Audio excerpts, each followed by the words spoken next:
నమస్తే sir, welcome to my channel. ఈరోజు మాజీ సర్పంచ్ శివస్వామి లైవ్లో ఉన్నారు. నమస్తే సార్, నమస్తే. చెప్పండి సార్. నమస్కారం స్వామి అందరికీ.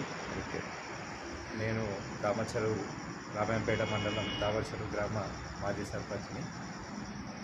చెప్పండి. ఓకే, నూతన సంవత్సర శుభాకాంక్షలు స్వామి. ఇప్పుడు మన కాంగ్రెస్ పార్టీ ప్రభుత్వం వచ్చి 2 సంవత్సరాలు అవుతుంది. ఇంతకుముందు 10 ఏళ్ల పాలనలో ఏమైంది అనేది మిమ్మల్ని అడగడం కాదు, అందరికీ తెలిసిన విషయమే.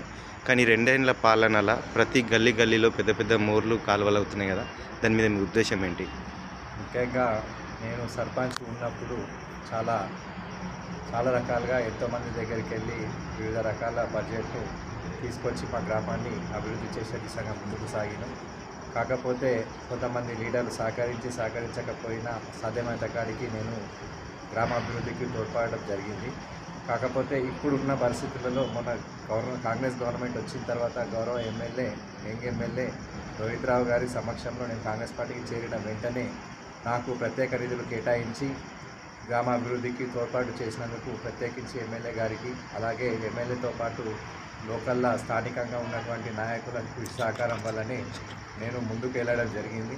ముఖ్యంగా ఇప్పుడు రామాయంపేట టౌన్లో సుప్రభాత్ అన్న గారి ఆశీస్సులతో కూడా దామచెరువు గ్రామాన్ని ఇంకా ముందుకు కూడా తీసుకెళ్ళడానికి ఖచ్చితంగా ప్రయత్నం చేస్తానని మాకు ఇవ్వడం జరిగింది.